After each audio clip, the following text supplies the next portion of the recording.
One day, when I was about 9 years old, I believe, my family and I were trying to think of something to eat for dinner. We'd been getting kind of tired of everything we'd been eating lately, and we wanted something new. My dad then mentioned a loco moco. He said it was a delicious dish from Hawaii, and it was super easy to make, and we had all the ingredients. He made it for the family, and we loved it.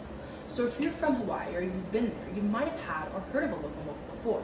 If you've had a loco moco, you probably already know how delicious it is. If you've never had the honor of trying one, do not fret, because it's super easy and you can make it right at home. My family has introduced it to other family and friends, and they've loved it as well. As I said before, a loco moco is a Hawaiian dish. I myself am from Hawaii. I love telling people that, mostly because it's a huge flex, but also I'm very proud of my culture and where I'm from and who me and my family are. My dad is also a chef. He's cooked for many different people and restaurants. He was also a chef in Hawaii. There is where he learned how to cook the loco moco and the origin story of how the loco moco was made. The story is, there was a group of surfers.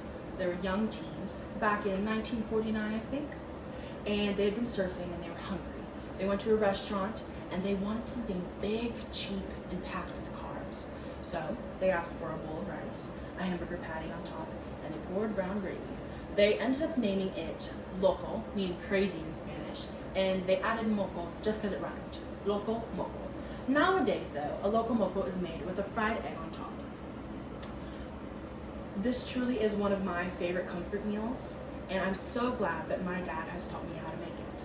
Today, I will be demonstrating to you all how to make a loco moco as well. So, all the ingredients we need, is white rice, hamburger patties, hamburger meat, eggs, butter, flour, and beef stock, or beef broth, pepper, salt. So, we are going to start out with our rice. You need 1 cup of rice per person. So I'm cooking for 3 people, so I'm going to do 3 cups of rice. This is already measured. This is 3 cups of rice right here. And then we add our water. This is how we measure our water. So you're going to stick your finger in, and if the water is at that tip of your finger right there, or when it gets there, that's just enough water. So we're going to still add some more water. And that's good.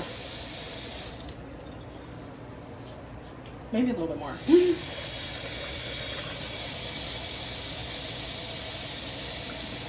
Yes. So you're gonna start your rice at medium to high heat. So 6 or 7 right here. And you're gonna let it cook. And once it starts boiling, you're going to put the lid on top, lower the heat, and let it simmer. And that should take about 20 minutes, and then your rice is done. So while that is cooking, we're going to get started on our hamburger meat. So you want to get your hamburger meat, form it into patties, of course, and you're going to make burgers. You can season it any way you like, but I seasoned it with salt and pepper on both sides. And so we're going to go over here, move that out of the way. And you're going to also light this at a medium to high heat. So 6, 7 over here. And we want to first you want to put oil on the pan, about a tablespoon or 2, so you can grease the pan. And then you just want to let it get hot. So while that gets hot, we are going to start the gravy. So the gravy, you need a stick of butter. I chopped it up so it could be easier to melt. You're gonna want to put the gravy at a medium, so 6 or 5. I'm gonna put it like 5 right here. We put our butter in. And then, once your butter completely melts, you add a cup of flour, and that makes our roux. And roux basically is a thickening agent for our gravy, because after you add your flour in, you're going to stir it and wait till it gets to a peanut butter consistency and it looks like peanut butter. Then you add your beef broth. And you need like 1 cup of beef broth, but since I'm cooking for multiple people, we're doing 4 cups. If you don't want to make the gravy, it is so much easier just to do the brown gravy mix.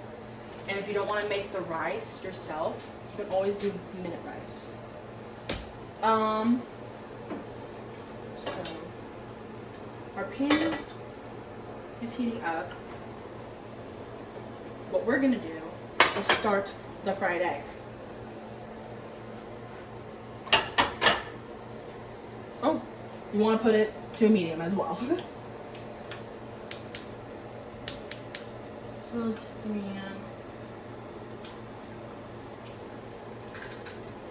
And then our pan is heated up, so you want to start your burgers. When all your food is done, you're gonna get a bowl. You're gonna add rice to it, and then you're gonna add your hamburger patty. Before we add the gravy, we're gonna go over here and get our fried egg.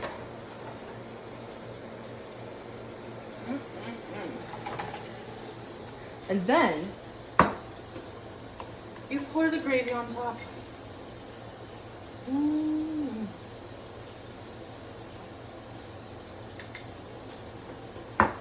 Now you know how to make a loco moco. The best part, of course, is eating it though. I'm very glad that I got to share this with you all. This is one of my very favorite comfort meals, and maybe it can become one of yours too.